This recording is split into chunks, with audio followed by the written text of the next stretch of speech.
तो कहते हैं प्रेम की लाली लाके, प्यार तो बोला सब बान भाइयां थे, सभी भक्तों से, समाज में वो भी कोई बगैर उपदेशी भी रिश्तेदार है, सबसे मृदु भाषा से प्रयोग करे, मीठा बोल है, प्यारा बोल है, ये तेरी लाली है, ये तेरे होठों की शोभा है। फिर कहते हैं जाप अजप्पा जप के अपना दहेज बना लिए। ओह, ये भक्ति की कमाई जो श्वास उस श्वास से ये अजप्पा जाप कहलाता है। कहते इसका जाप करके तू अपना ये दहेज बना, यानी धन जोड़ ले, जो आगे लेकर जाना है, दहेज जो अपने पति के घर लेके जाना है। पहले कुरीति थी कि जो लड़की घना धन लेकर आती थी दहेज का, उसका आदर पूरा परिवार करता था। ऐसे हमारे हम भ्रमित थे, अज्ञानता थी। तो उसी दृष्टिकोण से ये कहा गया है कि जैसे अच्छा ज़्यादा दहेज लाने वाली बहु पुत्र वधू अपने ससुराल में आदर सत्कार पाती है, ऐसे ही तू डट के भजन कर, घना दहेज बना ले सत्य अजप्पा जाप का। अजप्पा जाप जप के अपना दहेज बना लिए, अनहद बाजा बाजन लागे फिर खुशी बना लिए। ओह, जैसे लड़की का पता लग गया कि आज ब्याह है, लड़की की का आज विवाह है। अब कई बच्चे बकाया करें, न्यों कहेंगे ए तेरी बारात आ गई, और फिर न्यों कहें कोई ना आई क्यों ना जीवरी है, यानी उसने खजाया करते हैं। तो फिर वो लड़की सोच लेती है बांधन दे ले, भौंके जाएंगे। तो कहते हैं जब वो बाजा बाजन लाग जा, तब सोच लिए बात लवा लाग ली कि आ गई बारात। तो कहते हैं आप भक्ति जब करोगे तो आपको ऑटोमेटिकली आपके ये ऊपर के, यहाँ से ऊपर के हिस्से में बहुत सी आवाजें, कई प्रकार की आवाजें आने लग जाएंगी। इसमें जो हमें आवाज सुनती हैं ये प्राथमिक भक्ति की लक्षण है, अंतिम नहीं है। हाँ, ये भी सुननी चाहिए, सुनेंगी, आपको अवश्य सुनेंगी, ना चाहते हुए भी सुनेंगी। और कभी सुनना चाहो तो कभी 2, 4, 10 मिनट, कभी कभी डेली नहीं, कभी ऐसे कान बंद करके एकांत स्थान पर सुन लेना, आपको सारा साजबाज अंदर बाजता दिखेगा, जिसकी भक्ति इस लक्षण हो गए। कुछ एक को वैसे भी सुनती हैं जिनके पूर्व जन्म की भक्तियां होती हैं, और फिर धीरे धीरे उनकी बंद हो जाती हैं, आगे कुछ नहीं सुनती, चाहे वो किसी का नाम जाप ले रखा है।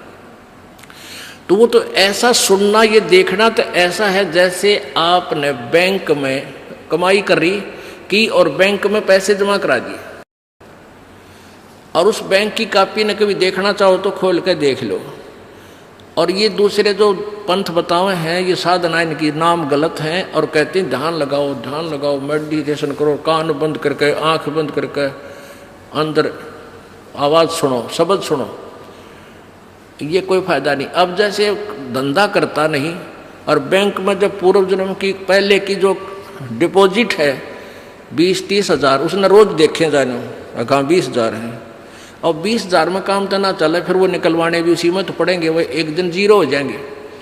वो तो जैसे आपको ये आभास होंगे किसी भी वस्तु का, जैसे हम हमारी आँखों, आपकी जो भक्ति करते हैं उनकी आँखों के सामने बहुत सी चीज़ें ऐसे चलती दिखाई देंगी। कभी तो ऐसा आभास होगा जैसे कोई मक्खी आ गई, कोई मच्छर जा रहा है, या कोई ऐसी कोई लाइन सी दिखाई देती है। तो ये आपकी भक्ति की कमाई है, प्रतिफल आपको दिख रहा है। और कई एकादा क्या करे हमारे भक्त, एक बहन भगत भाई आया ने बोला जी मैंने तो आँख दिखा ली, मेरी तो आँखों में डिफेक्ट हो गया। वहाँ क्या हो गया कि आगे बेरानी काला काला दिखे जा, नो देखूँ जब भी दिखा, मन तक कई बार डर भी लग जाता है। और डॉक्टर का इसका ऑपरेशन करेंगे, रमा भले आदमी क्यों आँख फुड़वावे, ये तेरी भक्ति की कमाई दिखाई दे रही है, तेरी जो बैंक में जमा कराए हैं वो कॉपी में दिखे तेरे को। ये तो भगवान आत्मा ने दिखेंगे बेटा, जिनकी कमाई शुरुआत हो चुकी है। जेता अंजन आंजी ये चश्मों में दिखंत न बोला सचमुच में, कहा सचमुच, फिर खुश हो गया रहा तेरा गजब भैया। तो ये जो सामने दिखाई देते घबराना नहीं। बहुत से भ्रमित हो जाते हैं क्योंकि बार बार ये दास नहीं बता पाता आपको। तो प्रत्येक सत्संग में आओगे तो कभी ना कभी हर पहलू पर विचार विमर्श दिया जाता है। तो घबराना नहीं है। ये आपकी आंखों के सामने कोई वस्तु दिखाई देगी, वो आप ही बताओगे, दास बताओगा तो तुम झूठ भी बोल दोगे। तो वो आपकी जितनी कमाई है वो अपने आप बढ़ती जा रही है, उसका लेवल बता रहा है। तो ऐसे अंदर आवाजें आएंगी, कई प्रकार की आएंगी, और उनमें से एक न्यारी आवाज आएगी,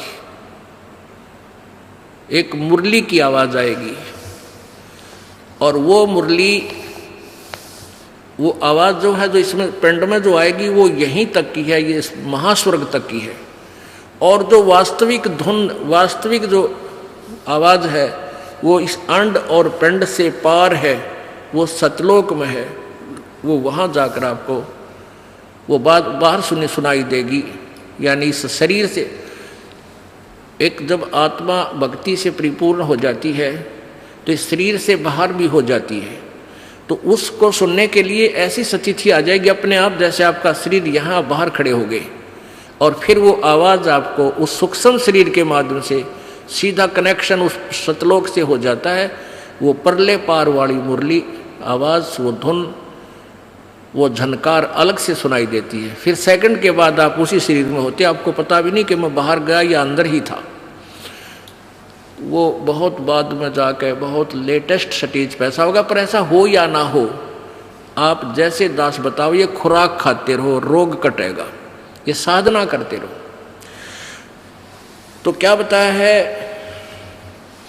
जाप अजप्पा जप के अपना दहेज बना लिए, और ये अनहद बाजा बाजन लागे, फिर खुशी मना लिए। फिर मान लिए खान तेरी भक्ति चल पड़ी, निकट लागली बात आगे लेने, यानी बरात आगी। आवे बिरहा कबीर लेने, खुश होकर चालिए, और प्रेम की बारिश होने लागे, फिर मलमल नहा लिए।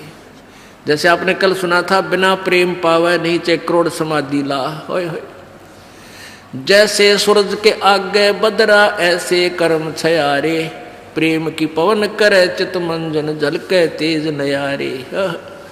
प्रेम की पवन, परमात्मा के प्रति इतना प्यार उमड़ उमड़ का आपके हृदय में रह के, जरा सी बात मालिक की चले आंखें भरे आऊं आपकी, कुछ दिन में ऐसी स्थिति आ जाएगी। तो ये प्रेम की पवन चलेगी। जैसे सूरज के आगे बादल होते हैं तो सूर्य का प्रकाश निष्क्रिय हो जाता है, और जब हवा तेज चलती है बादलों को इधर उधर फेंक देती है, तो सूर्य का प्रकाश जो का तो सामने चमक रहा होता है। ऐसे परमात्मा और अपने बीच में, आत्मा के बीच में पाप कर्मों का गरावा यानी बादल छाया हुआ है।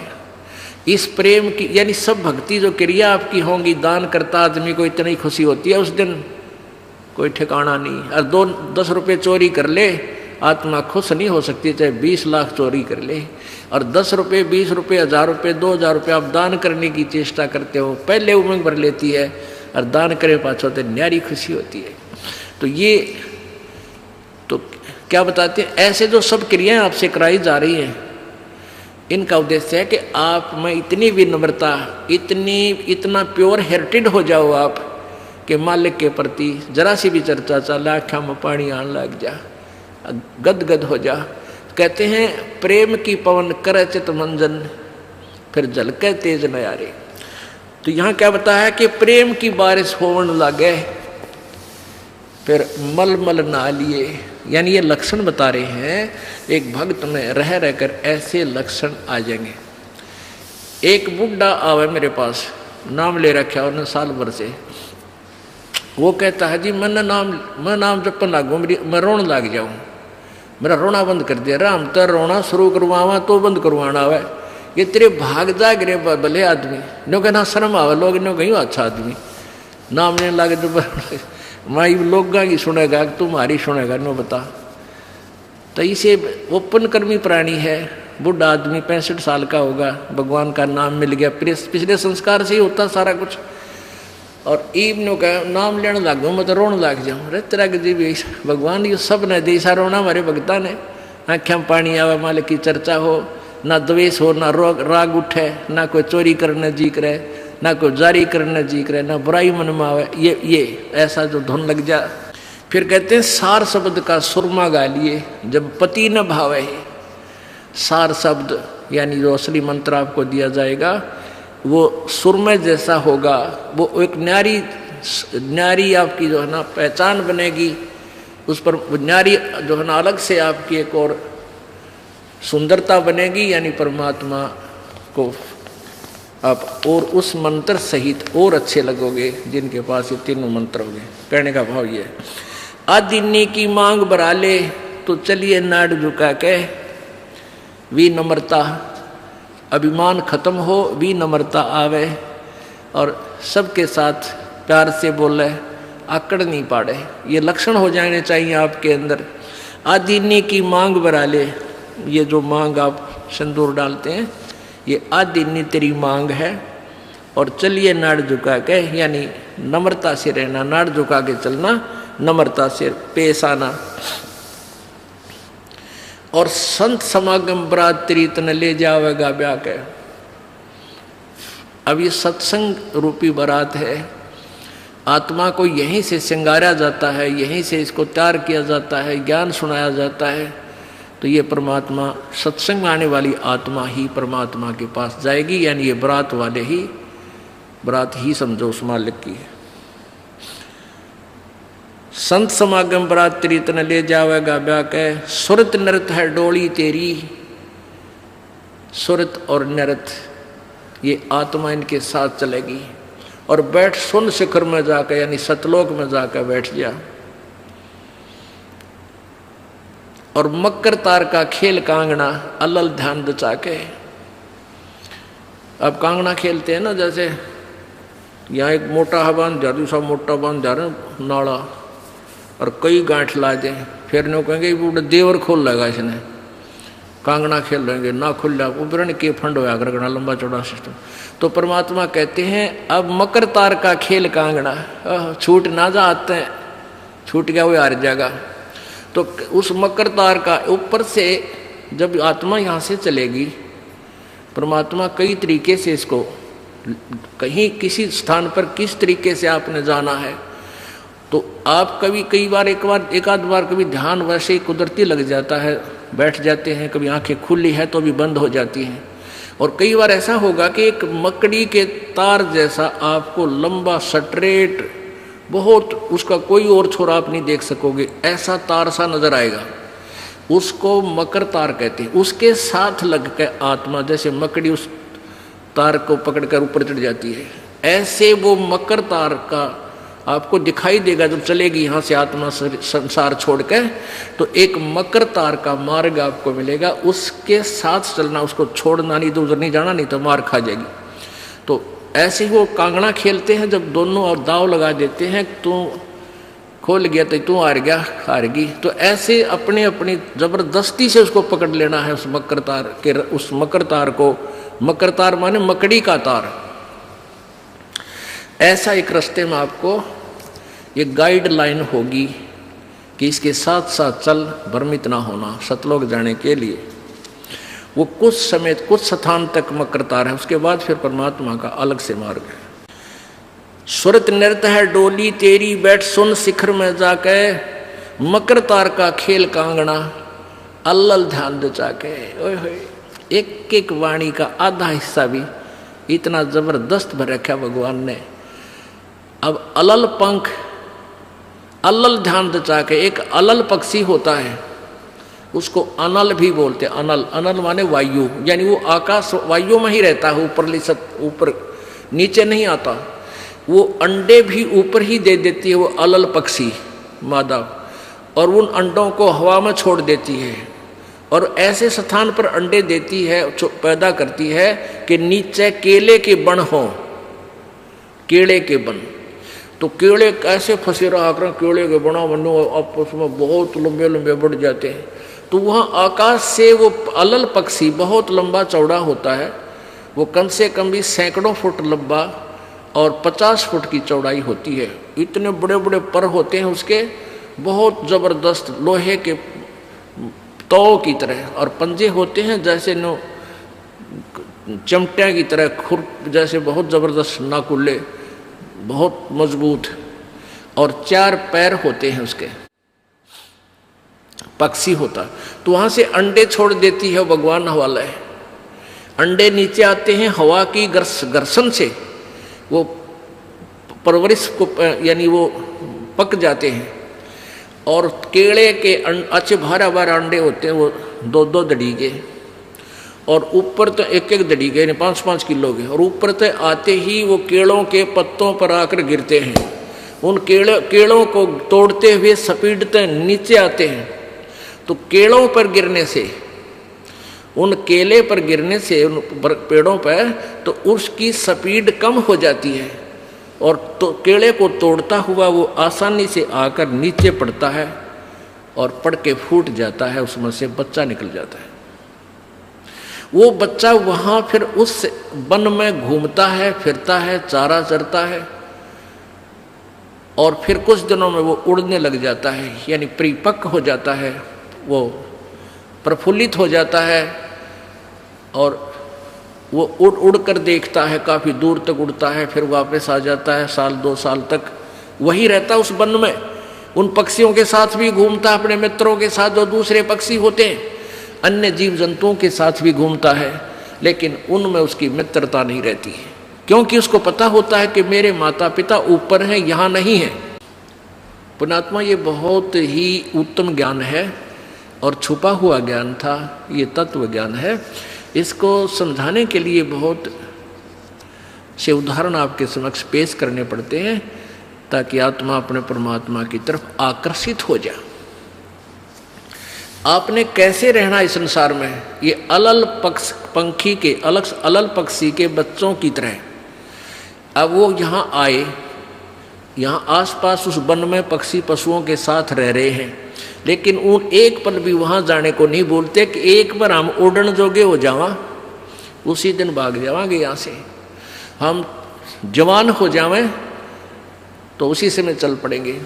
तो जब वो युवा हो जाते हैं और खूब उड़ने योग्य हो जाते हैं, तो चलते समय कहते हैं 5 हाथियों को वो पक्षी, अलल पक्षी ऐसे लटका, क्योंकि उन केड़ों के वन में हाथी के भी झुंड के झुंड होते हैं, वहाँ होते थे पहले समय में, तब बने नारे रे, तो वहाँ झुंड के झुंड हाथी होते हैं, नो एक दूसरे के सट कर चला कर, सैकड़ों की संख्या में, कई झुंड। तो वो अलल पक्षी उनके ऊपर झपट्टा मारता है, और उसके इतने तेज वो होते हैं 1.5 फुट के पंजे, और उनको ऐसे फंसा लेता है चारों हाथियों को, 4 हाथियों में, 5 और 5वें ने नोक मुंह के साथ, कहते 5 हाथियों को उठाकर वो अलल पक्षी आकाश में चला जाता है अपने माता पिता के पास, और फिर उनका आहार लेकर जाता है, वो आहार उससे उनसे करते हैं। तो अब आप यहाँ आए हो, अलल पक्षी की तरह ध्यान रहे, एक पल भी वो पक्षी का बच्चा अपने माता पिता को नहीं बोलता कि मैं यहाँ का नहीं हूँ, मेरे तो ऊपर है माता पिता, और जब मैं यहाँ से जब जाने जोगा हो जाऊंगा 1 मिनट में चल पड़ूंगा। तो आप उस अलल पक्षी के बच्चे की तरह यहाँ अब तैयार हो, अच्छी खुराक खाओ राम नाम की, और मजबूत हो जाओ, और चलते समय इस राम नाम की कमाई लेकर ऊपर चलेंगे। अब कहते हैं अलल ध्यान जचा के, वो पक्षी का बच्चा एक पल भी वो यहाँ रह ही नहीं सकता, उसको ये पता होता है, कॉमन सेंस होती है कुदरती, कि मेरे माता पिता वहाँ है, जिस दिन मैं यहाँ से जाने योग्य हो जाऊँगा एक पल नहीं रहूँ यहाँ पर। तो ऐसे आपने ये हर दिन उस सतलोक में जाने का अलल पक्षी की तरह यू ध्यान लगा के वो जचा के रखनी है, इसको भूल नहीं पड़ने देना। मकर तार का खेल कांगना अलल ध्यान जचा के, और बैठ विश्वास सेज बिछा के, जो शब्द छैल आवे है। पुण्यात्मा कहे कबीर सुनो भी साधो, मैं तो हूँ विश्वास में, जो क्रिया जो साधना आपको बताई जाती है, वो साधना वो है जो सब सदग्रंथों में प्रमाणित है, और वो है जिन महापुरुषों ने परमात्मा पाया, उन्होंने भी यही क्रियाएं की। तो आप एक विश्वास रूपी सेज पे, जैसे दुल्हन होती है अपने पति के इंतजार में वो बैठ जाती है, तो ऐसे ही कहते तू अपना विश्वास रूपी सेज बिछा के इंतजार कर उस परम पिता के आने की। विश्वास तेरी सेज है, यानी तेरा विश्वास है तो मालिक आवेगा, और विश्वास नहीं है तू ही वहां से चला गया कि तो फिर पति कहाँ मिलेगा। कहने का भाव ये है कि डगमग नहीं होना है,